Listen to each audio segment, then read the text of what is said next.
This week on the Eldritch Lorecast, I'm a little sleep deprived, a little bit luminescent there. Guiding bolt! I give this gift to you, the light of the Eldar. I'm good. I want to tear the system apart. How were the goose cats? Practically. Please, wizards, think of these people and what they're going to have to go through to get a game together. That's the way of the 21st century, baby. Look at my talent. You like these characters and you like your players and you do want to pull the punches. You don't want to see them sad. Community outreach or community outrage? Wizards. The people. All that and more right now. Hello, everybody, and welcome to this week's episode of the Eldritch Lorecast, the #1 tabletop RPG and D&D podcast in all of the Forgotten Realms. That's right, those realms were remembered because the Eldritch Lorecast played there. My name is Ben Byrne, and I am here joined, as always, or as almost always, by James Hake, Shawn Merwin, Dael Kingsmill, and Dael, asking a question from friend of the show, Gethin. If you had to come up with your 6 ability scores for a role-playing game, what would they be? This is what I get for not paying attention to the run sheet ahead of time. Let me think off the top of my head. You got to have something for lying to people. So something charisma adjacent. I don't know what I'd call it though. Maybe social. Just social. In general. Okay, I like that. Yep. I kind of like having sort of athletics as its own sort of base stat, and then separate to that, something like toughness that can represent fighting or taking hits. Oh, that's only 3. I need 3 more of them. No, you don't. Yeah, no, I don't. That's it. I'm done. Ha! Shawn gave me permission. Okay, no, that's fine. Shawn Merwin, if you were going to create a classic 6, 4, 3, 7, what would your 21 ability scores be? So the old adage is great minds think alike, and obviously Dael and I also think alike in the sense that I don't want 6. I don't want any. I don't want any of those things anymore. Yeah. I want a simple game. Apart. I want to tear the system apart and put it back together in a way that we don't have to refer to too many numbers. But if I do have to make a game where we have things, we're going to keep it to 3. We're going to keep, it's on my run sheet, social. Because there's talky parts of this game that we're making. Yay! We want the talky parts to be cool. Then there's mental, because there's smarty parts of this game that we want our characters to be. And then there's the physical, because there are hitty things that we want to do in this game, assuming we're playing a medieval fantasy game with spells and so on. So actually, let's call it talky, hitty, and smarty. I like that. Perfect names. And we are ready to go. We are ready to make our game. I like J Pizza Beats in chat says talking, tanking, and track and field. It's all you need. Yep. The 2 T's and a TAF, apparently. Yeah, nerve, moxie, chutzpah, courage, guts, hubris. Came in prepared. Thanks for buying me time, nice. You two. I heard you tic-tacking away. You just or if I'm, let's do 4, rootin', tootin', pointin', shootin'. Oh, nice. I like that. I like feels that. A little bit like it comes from the, it feels like it comes a little bit from the lasers and feelings school of stats. You have 4 stats, rootin', tootin', pointing and shooting. I'm going to make the most American RPG of all time. Well, speaking of American things, an American movie, I was very fortunate to see a pre-release of just yesterday of the D&D movie Honor Among Thieves. Me too. Did you really? I did. And it was an accident. I saw people talking about it on Twitter and saying, oh, I enjoyed it. I thought, I didn't realize it was out yet. I can't believe Australia cares this little about D&D. And I looked up a showtime and it seemed to be running, and I invited friends and we went to see it yesterday, and then I realized it was the only showing until the end of the month. Yeah. Oh my God. Yeah, that is exactly what happened to us as well. Is we went to look for showtimes for the end of the month for like opening weekend, and it was like, wait a minute, it says there's like a time here on the public holiday. Let's just go to that one instead, like 2 weeks early. So, was it a public holiday? Was it not Labor Day? Did New South Wales people not have Labor Day? I don't know, man. I work for myself. James, Shawn, have either of you been fortunate enough to get to a pre-screening? No, I was attending the Critical Role anniversary party.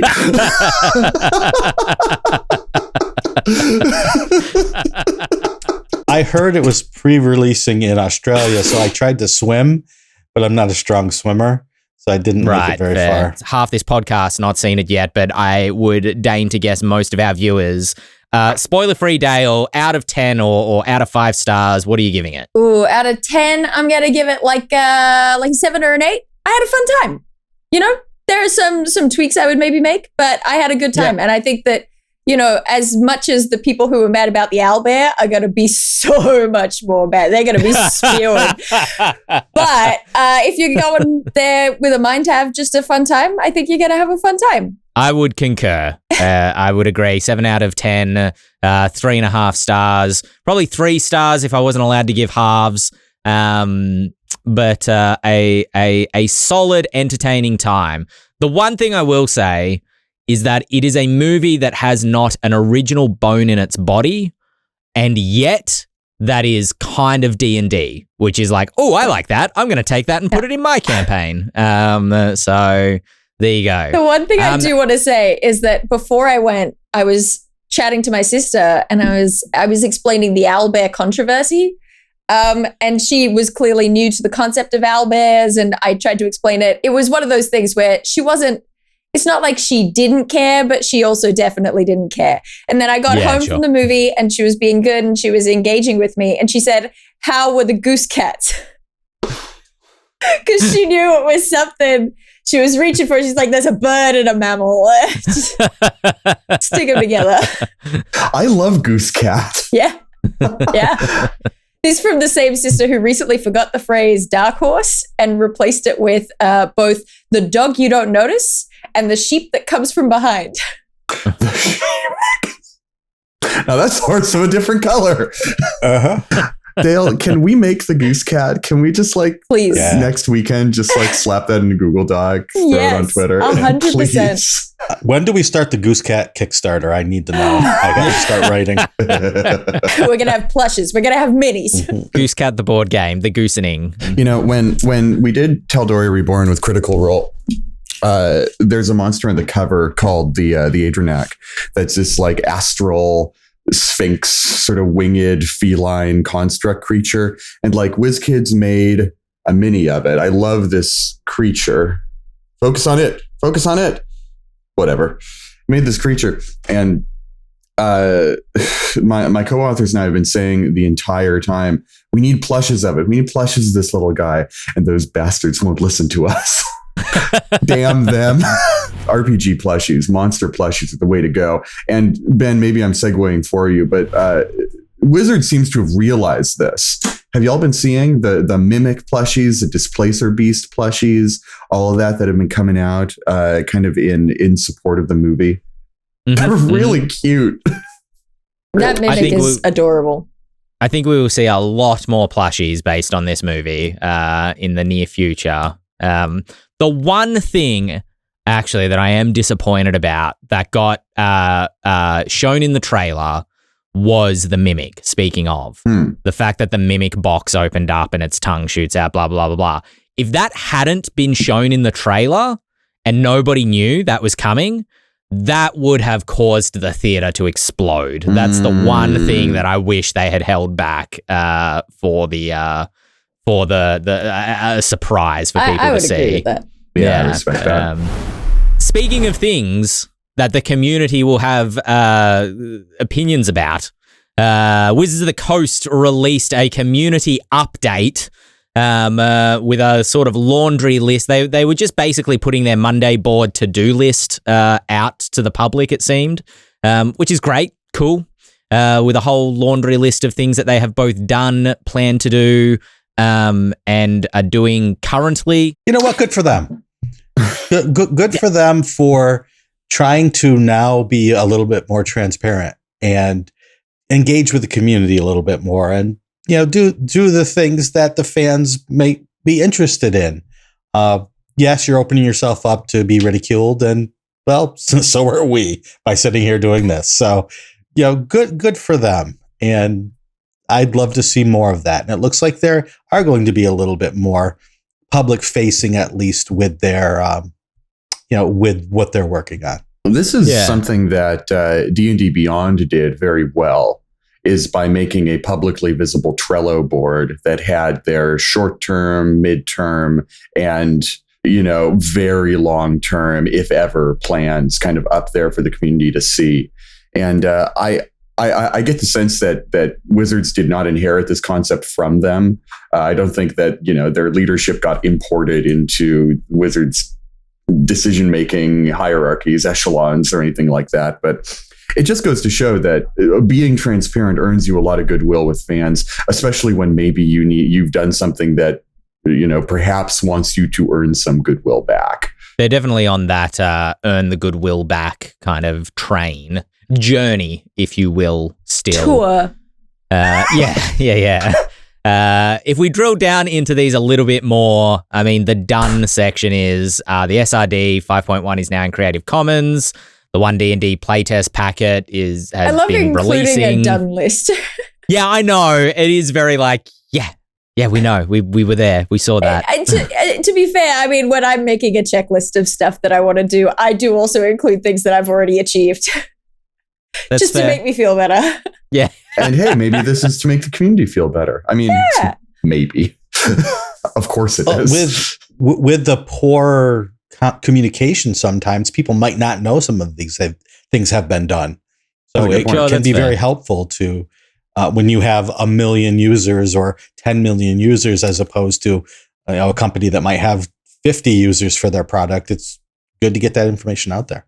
I will say this. Maybe this is just my own personal axe to grind, but with social media starting to diffuse as it is, right? We had kind of a big bang at the beginning of the internet, then everything coalesced into 3 social media platforms, and things are starting to big bang out again.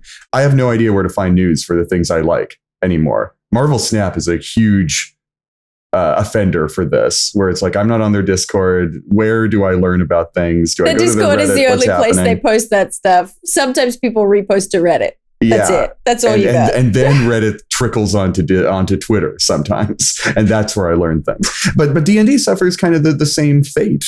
Twitter is not what it used to be. Certainly D&D Twitter is not what it used to be. D&D Facebook was, if you'll forgive me, never what it used to be. And so the official D&D website was also never a hub. And so I kind of wish we knew where to look, other than kind of having it trickle into our periphery. Well, I've got good news for you, James, because there is a tabletop news program which is coming. If you listen to last week's episode of the Eldritch Lorecast, you will learn all about it. But I think that they're definitely trying to posit D&D Beyond as being that place to learn about what's going on in the D&D community specifically. They talked in this update that we will have more updates coming. We don't want to say that there's like a specific pace at which updates will be released, but more of them will be on their way. So keep an eye on the D&D Beyond. That said, it's not easy to find on their website, because I went to find this article again. I went to D&D Beyond. I could not find it, so I had to Google D&D Beyond community update to get a direct link to the page. Classic. It's like navigating a university website. You have to go to Google. The in progress stuff that they have listed sort of caught me a little bit by surprise. And am I mistaken in recalling that this was something that was asked for when Kyle Brink was doing his apology tour, which was localization of the 5.1 SRD into French, Italian, German, and Spanish? Was that something that was brought up during that time? It was brought up by Teo Sabadia, of all people, who has been trying to get Wizards of the Coast and the various organizations that work through them to support, the other languages, especially Spanish. Him being a Colombian American, to try to reach that community. And Kyle did say, yes, that is something that is on our to-do list. And they were talking about the books They were talking about a player's handbook, a localized player's handbook, monster manual, DMG. And here it's the SRD, which is moving in the right direction. It's not quite the same, but yeah. This is a really fascinating dimension to this story, too, because you may think in the back of your mind, hasn't this already happened? Didn't this happen already? And indeed it did for many European languages. Gale Force 9 did localize the player's handbook and maybe some of the other core books as well. But curiously, its Spanish edition was European Spanish, continental Spanish, Latin American Spanish, despite being, I believe, the more populous language worldwide, and certainly closer to home for American company Wizards of the Coast, never even received a hint of localization. And that is the gong that Teos has been banging for literal years, trying to get this to happen. And the major problem with that was, since the books were being made in Spain, you would have to import them. Yeah. Now, the cost of things in Europe is much, much different than the cost of things in Latin and Central and South America, to the point where you would have to spend a year's salary to buy the books. They are reviewing previous editions for inclusion in the Creative Commons, meaning previous SRDs, I assume, for 3.5. Other previous editions that had an SRD. I don't assume 4th, because 4th didn't have an SRD, did it? Publish an internal content policy for D&D products. So make public-facing their content policy. I'm assuming this is sort of around ensuring that the books are adequately inclusive, that there is not problematic content within the books. I think that's sort of where that's leaning. So wanting to be a bit more transparent with the community in terms of what they are doing to improve that sort of content within their books. Mm-hmm. And then the update to the D&D core books is in progress, which is 6th as far as we know, which they continue to work on. Don't you think that language is interesting? The update to the core books has kind of been the prevailing verbiage that they are using for what is 1 D&D. It seems to be a way of dissuading us from thinking about 6th edition.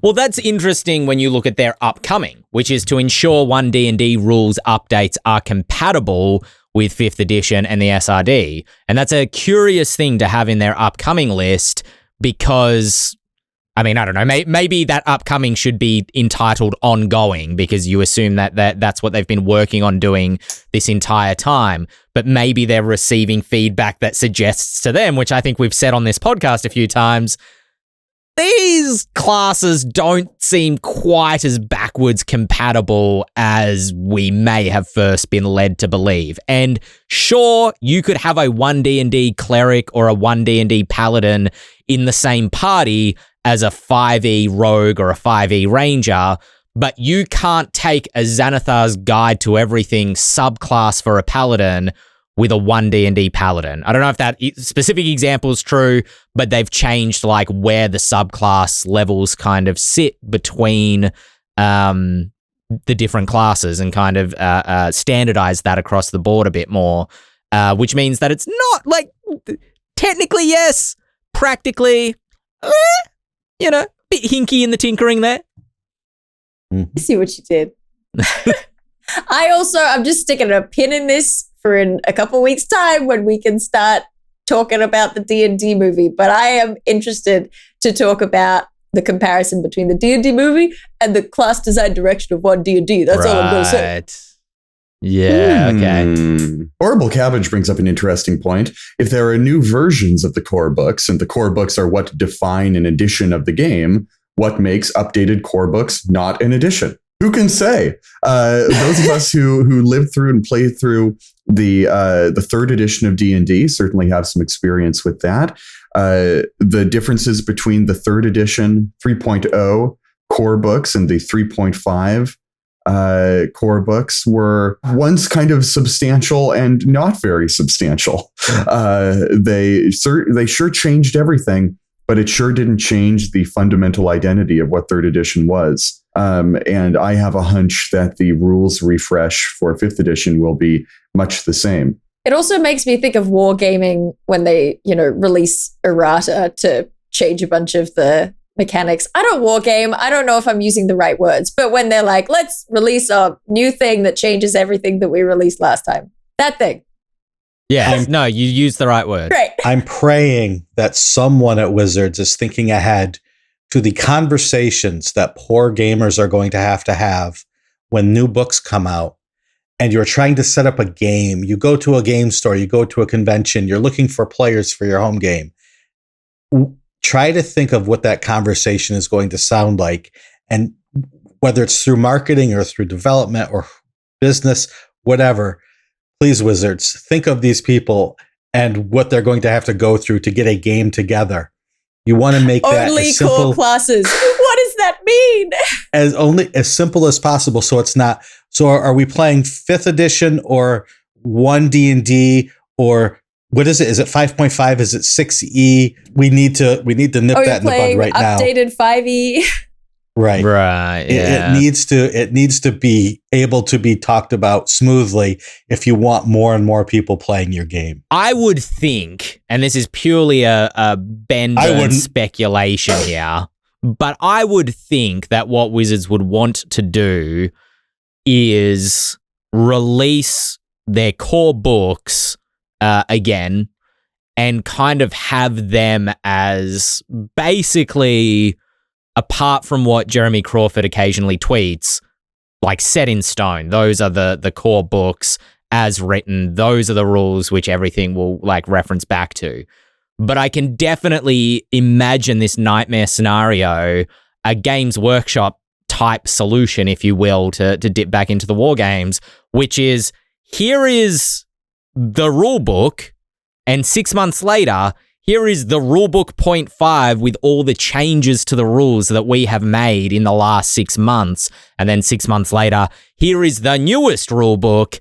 And I can see that being the case specifically because of this push towards D&D Beyond and their virtual tabletop, just deciding this ability needs a slight reword. This needs a slight rebalance. They can update on the fly more than they ever have been able to. Yeah, exactly. Let's just push it through on the fly. Speaking of second dinner and Marvel Snap. Sorry. A new D&D hotfix has just been pushed live. I mean, they tried to do this in 4th edition and people got very, very mad about it. As people did with just about everything 4th edition. They got very, very mad on the internet about it. Where the common complaint about the 4th edition player's handbook was that it was more errata pages than published pages by the end of the edition's life, because everything kind of got tweaked and futzed with, because that was a very sort of numerical balance dependent edition. That was the point of the edition. And I do wonder, though, if perhaps they were just ahead of their time there.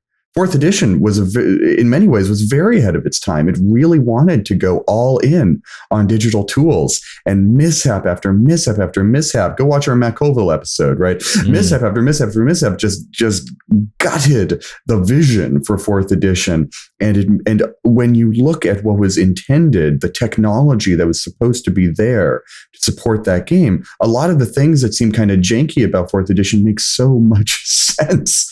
And we live in a world now where I think that might be possible, where the digital version of the game is the core version of the game, and the books are kind of this stylish collector's edition of the game.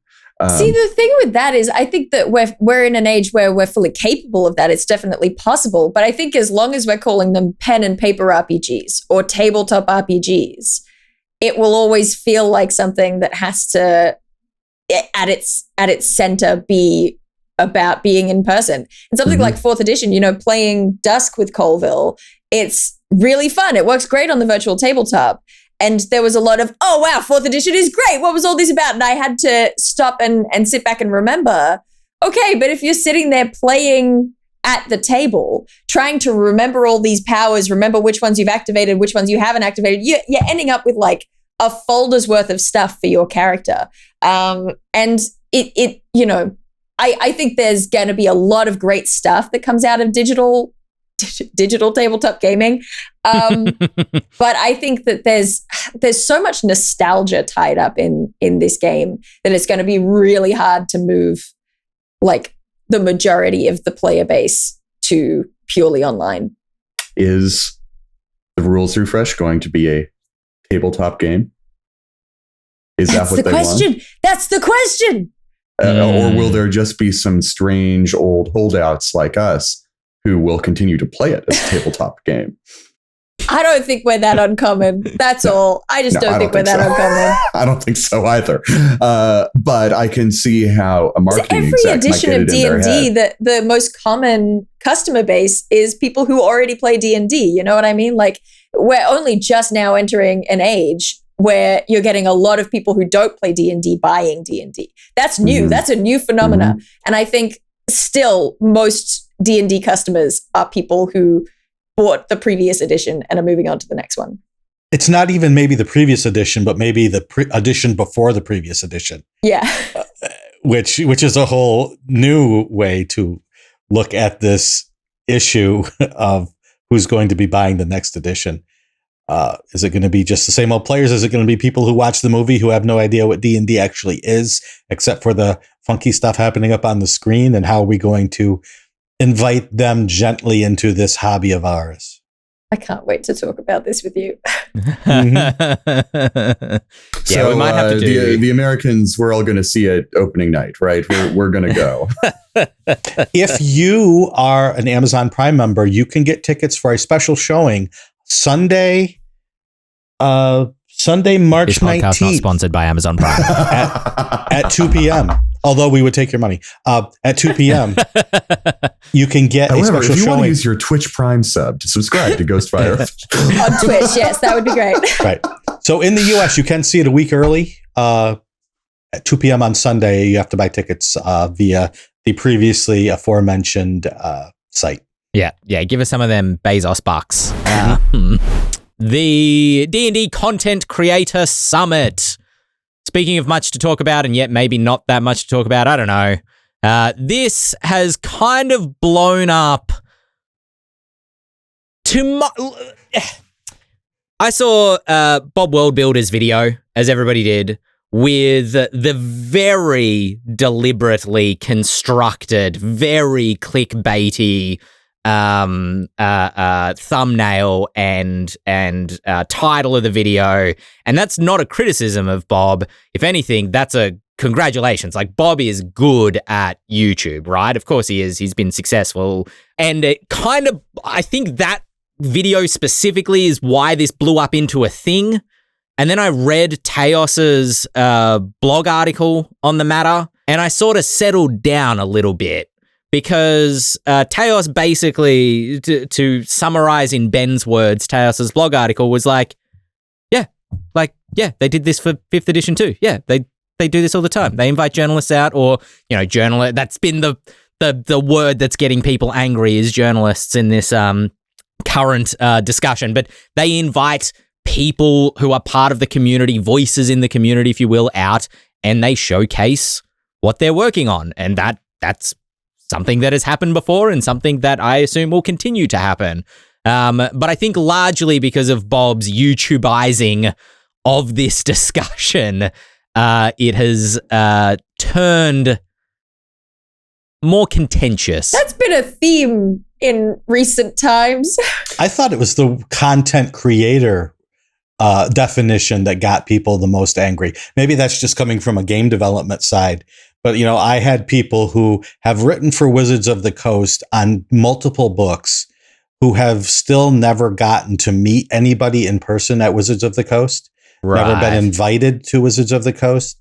And so seeing the word content creator, the RPG design community said, what is it that I'm doing am I not creating content for role-playing games? And not pretty enough. this is something that I really saw the inside of when D&D Live was happening for Waterdeep and Avernus in 2018 and 2019, because I wrote for Avernus, but I was only invited to that event because I was working in a journalistic capacity for D&D Beyond. And like Dael, you and I did stuff together there. We were a part of the event, but I was not there because I was a writer. I kind of weaseled my way into that through the back channels of journalism, which is which feels wrong for me to say it because I love good journalism. My dad's a journalist, right? I deeply respect people like Linda Codiga, who broke the SRD, the OGL news way back when. And fascinating enough, they have been way back when. up. It was like 3 weeks ago, James. Yeah. 3 years ago, right? I mean, it felt like Come on, Dael, don't joke around. We know how time works. I was at that same event. Again, I worked on the book as well, but I was not invited as a writer. I was invited as someone who wrote the game event that was playing there. And I got there and I was so excited. I got my badge and I put my badge on and I look down and I look at everyone else. It's talent, talent, talent, talent on everyone's badge, around the dressing rooms and around the tables. And I look at mine and it says staff. And I'm like, I am so now rude. In Hollywood. I am in Hollywood, and I feel bad for complaining because this must be what Shawn, writers in Hollywood feel like. you're only talent if you're in front of the camera.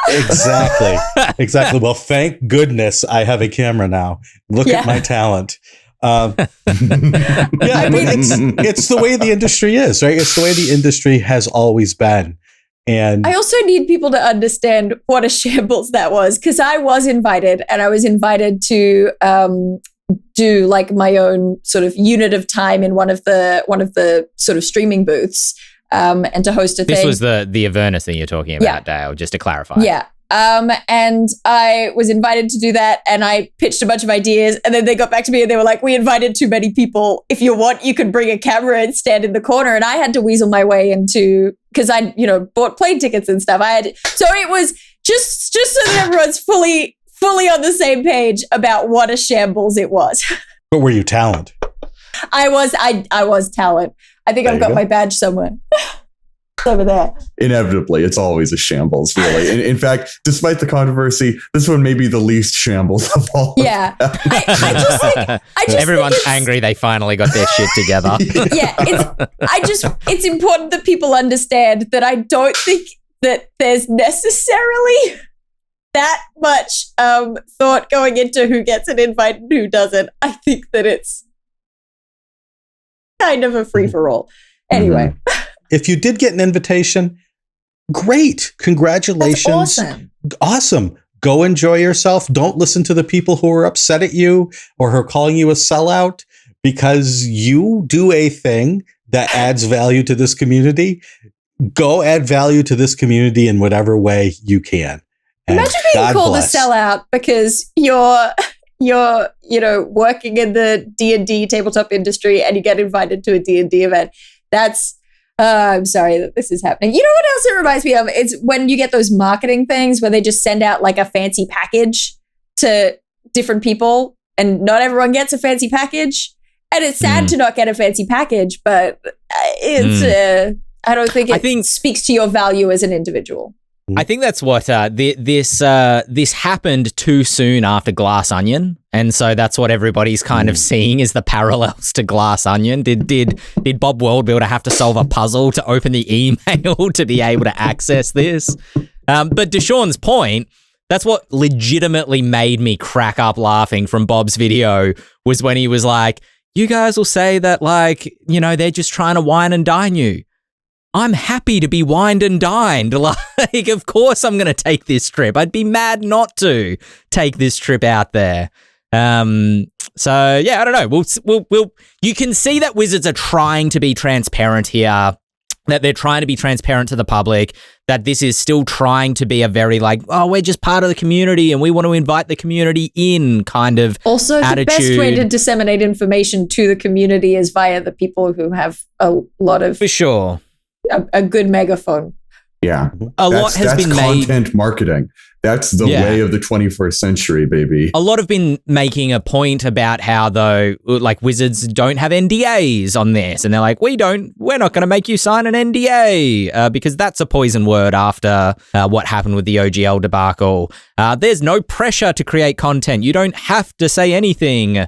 Of course, they're going to make content and say stuff because that's how they make a living. So you can see that Wizards are trying to position this as a community outreach sort of situation.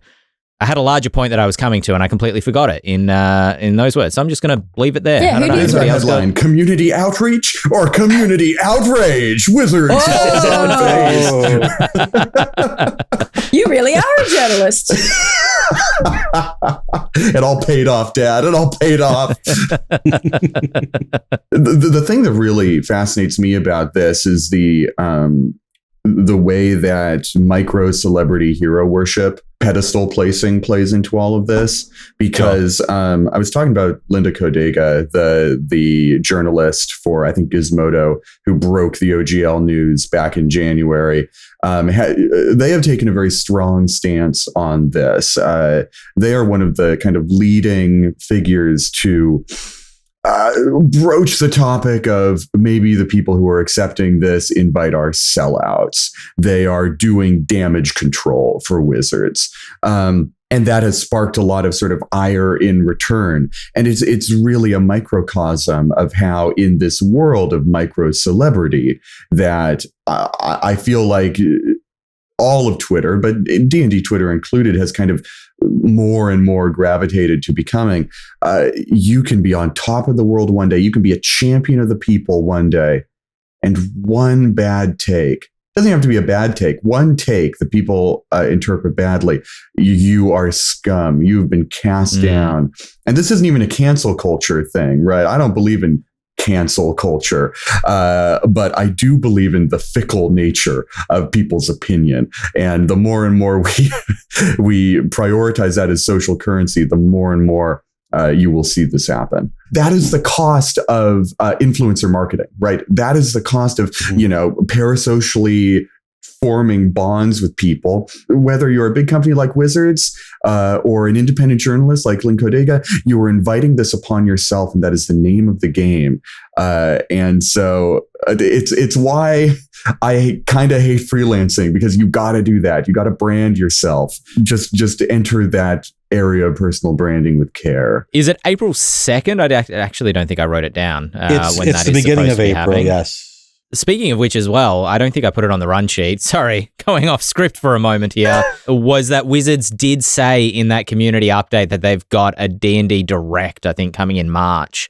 Hopefully on a Monday, but probably on a Tuesday. So we shall cross our fingers. It's funny because that's their big... I was more excited about the events than the rest of this, because Wizards has this pendulum of close engagement with the community through outreach, through conventions, through game days at local gaming stores, and then nothing.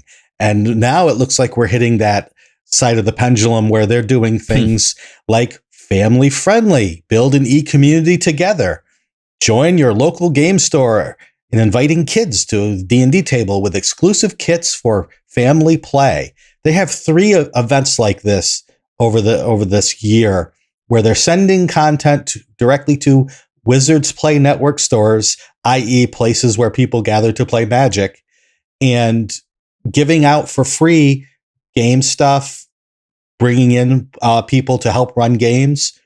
That's huge. That's where we get to the rising tide theory, where we have people who wouldn't be playing otherwise coming into an actual game store where there are things up on the shelves that they might buy, as opposed to sitting at home and being given things through D&D Beyond. This is what I want Wizards to do. I want them to create these opportunities, these special events that people write down on their calendars and say, oh, I can't wait to go run new players through this if I'm a volunteer, or play or take my kids if I'm an old school player who's getting back into the game. This is what I want to see from Wizards, getting out to conventions and running things. And I'm seeing that on this list. That gets my little heart going pitter-patter. I wonder how much the pandemic spoiled that runaway train of goodwill Wizards had with 5e going into 2020. Because if we had never had to shut ourselves in and isolate, and we got another D&D live in 2020 instead of D&D Celebration or whatever the online event was called, it feels like it's restarting right now. But if that momentum had continued unabated, I wonder if we would ever have had this whole OGL crisis. if we would have had a Wizards that needs to, kind of struggle to get the community goodwill back instead of, continuing to build it. Well, that's interesting because with those events mid-COVID that were fully digital, it felt like Wizards of the Coast really went, wait, we can just get all celebrities because the investment is so small. It's really easy to do that. And it felt a little bit like, sort of late stage tabletop on Geek and Sundry, where it's literally just like, let's just get famous people and it doesn't matter if there's any connection with the community. It felt a little bit like that. So I'm stoked to have more of this, like actually getting out to the people. At the start of COVID, Wizards did a lot of outreach and giving away free products. I know because my product was one that they gave away for free.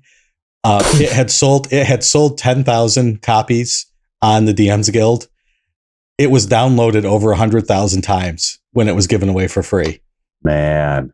Yeah. Holy moly. Exactly. So there are at least 100,000 people out there who are scarred for life, but hey, thank you. Thank you for looking at my stuff. But, they were trying. I think they were trying. And, the OGL may have come from partially because of the pandemic and shutdowns, because their revenue went up because people were staying home. And that revenue going up, what happened?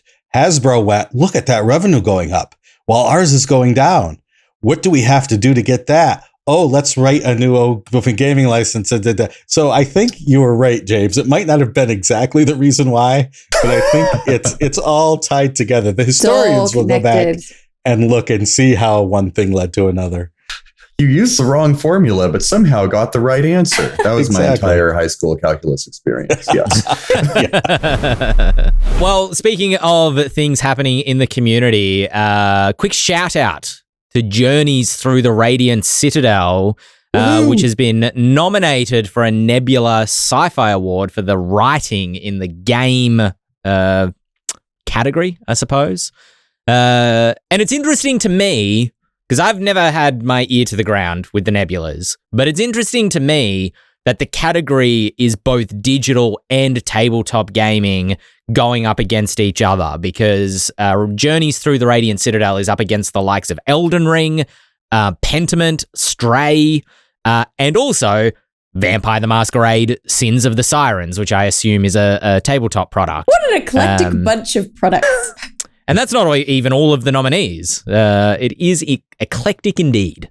Yeah, it really feels apples and oranges. It kind of highlights the enormity of the difference between tabletop games and digital games, doesn't it? Surely the mainstream audience doesn't care. They're like, yeah, they're games. I suppose so. Do only people like us care about this? I ask myself that question every day. I ask myself that every time there's Twitter drama. Is this real? Only weird nerds care about that specifically. Congratulations to Journeys Through the Radiant Citadel. We shall cross our fingers for you to pull out the victory. Speaking of victories, Valikan Clans, the Kickstarter is in its final days. It is approaching the finish line. So I think at this point of recording, it's like 4 days. If you're listening to this on YouTube, it's probably only another 2 days, or on Spotify for that matter, or iTunes, or wherever you find your podcasts. So go check it out.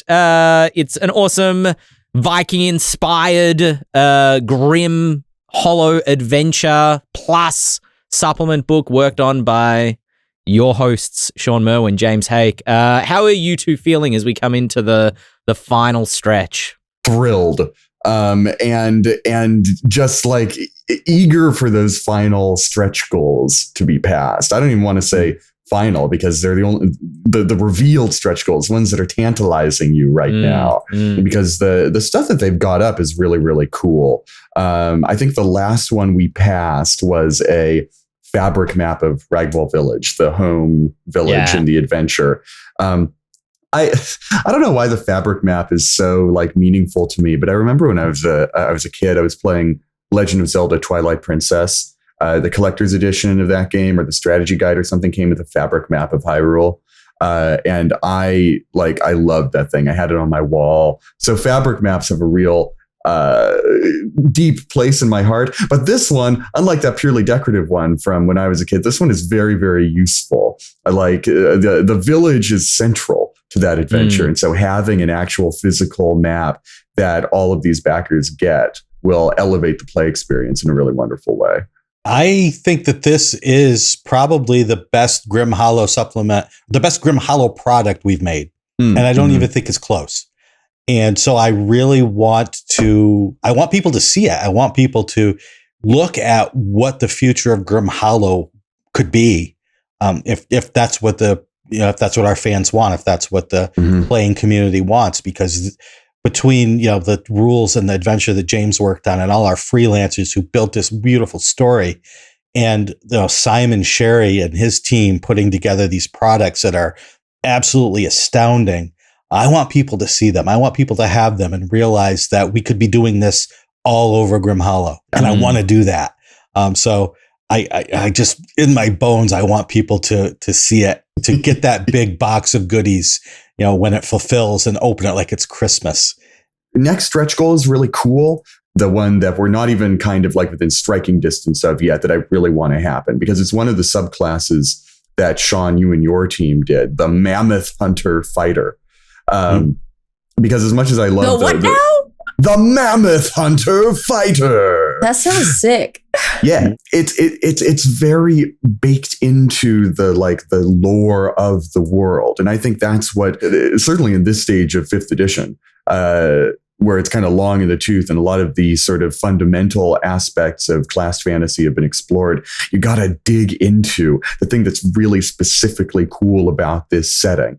That makes it very specific and extremely Valikan. And I don't know, you plunder it for your non-Valikan Viking themed game too, of course, or your Icewind Dale game or whatever. But we made this for Valikan Clans, and that's what's cool about it. Go check it out. There was a link in the chat. There will be links everywhere.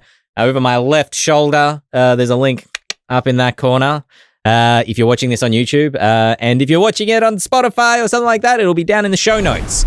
Speaking of this podcast, though, you can send emails to us at podcast@ghostfiregaming.com.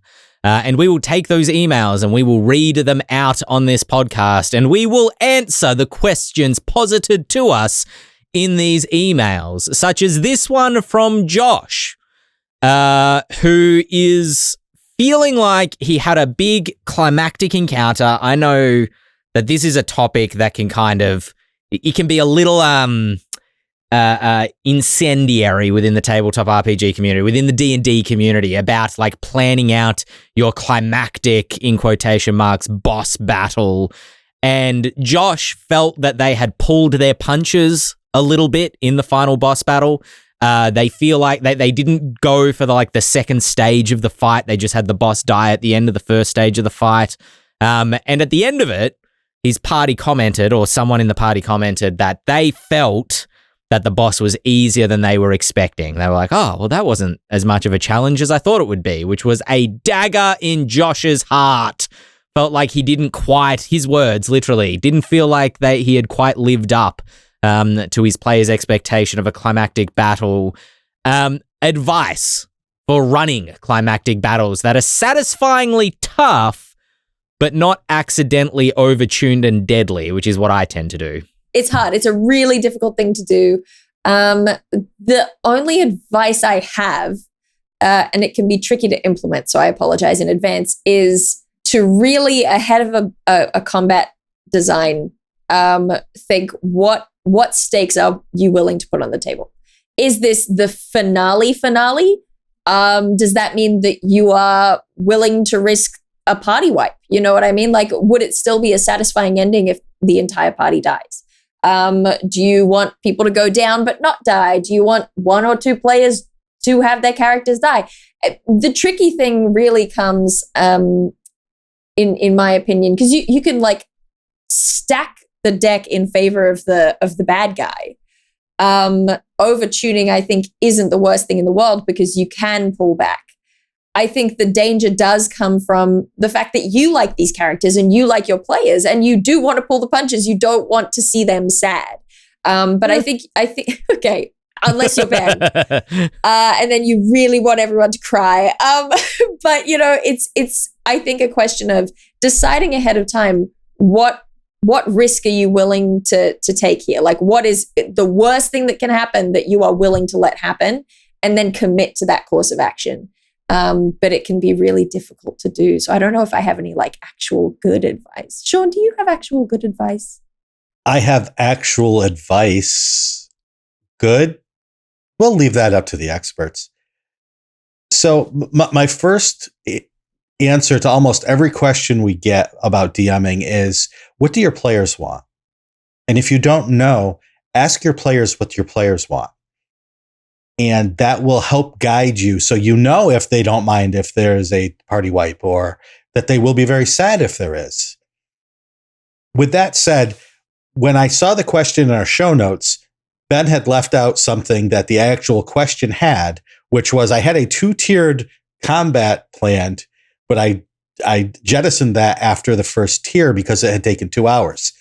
So my thing is, why didn't you run the second tier? Unless you were out of time, put that second tier out there, see what happens. These epic fights, one of the things that makes fights epic is that they aren't like the other fights that you've had. So if you're always running 3-tiered fights, then a 3-tiered fight is not going to do much. But if your fights are normally 3 rounds and we've defeated all the monsters, then this having waves come is great. Not only because it sort of changes the scope of things, but you can always stop a wave if you know that the next wave is going to be too much. And you know your players don't want that. The other thing is change everything during the combat. Change the setting. It started in this room. This room is now volcanic and the floor is falling away. That can be just as epic as any sort of monsters you can add. So always be thinking of ways to change the setting, change the goals of the combat. You thought the goal was going to be stop the ritual, but the real goal is actually now get out of this room because everything's falling around and this stone just falls and crushes this big bad guy that you thought was the villain. And now escape is the climactic battle while you're fighting other things as you leave. The more you can change from expectations from the start of the battle to the end of the battle, the more epic it's going to feel. And you don't have to do any sort of just keep throwing monsters at them if you do that. The last thing is, if you make the villain, the main villain, the hardest part of the battle, you've already lost, because that's what everyone expects. And they're just going to focus fire on that main villain and, okay, we killed him, now what? The villain should be important, but other things should be just as dangerous as the villain that the characters have to contend with. And so if you have your evil wizard, then the dragon behind the evil wizard, who is its assistant or who it summoned, is actually going to be the main threat. Now your players are guessing which is more important to go after. We're not sure. We thought it was this villain who we've been chasing for 7, 8, 9, 10 levels. But this dragon looks pretty tough. What do we do? And then you can take your time and slow things down and let your players soak in that epicness and talk with each other and suss out what they think, because that adds to the epicness of the feel of the battle going on around them. Shawn, the point you brought up about the timing of game sessions really resonated with me, because it made me think about what inspires me when I'm making big boss fights like that. Video games, yeah, I think that's where the multi-tier boss fight really got its teeth from in TTRPGs. But from a dramatic standpoint, right, because this is always a game and story double question when we're talking about stuff like this. Story-wise, I'm always inspired by the shonen anime I watched as a kid. Things like I was Dragon gonna say Ball anime and Yu-Gi-Oh! And those shows are not afraid to spend 5 episodes on their climactic card game or their climactic boss battle. And if you think about each session as an episode with its own sort of arc of drama within it, the boss being impaled by the lance of light that your cleric summoned and then crashes down, but then its carapace cracks open and its second winged form crawls out. I mean, that's a great cliffhanger to end a session on. And your players, I suspect, will not feel like they have suddenly, been having an 8-hour slog of a boss fight. They will feel like they've had 1 or 2 or 3 distinct chunks of drama that they've just played through. How many Dragon Ball characters does it take to change a light bulb? How many, Dael? Just 1, but it'll take 9 episodes. Yeah, absolutely. The other aspect of this that I want to talk about is, Josh, forgive yourself. This is a game.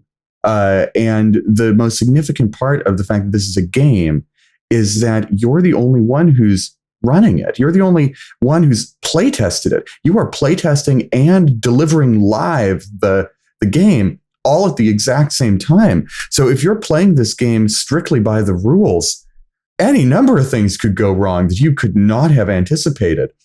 You don't have the benefit of a bunch of different people trying to stress test this encounter. And so any number of bizarre exploits could absolutely throw it in the bin. And players could feel like, oh, that was way too easy. It was just this thing that we did.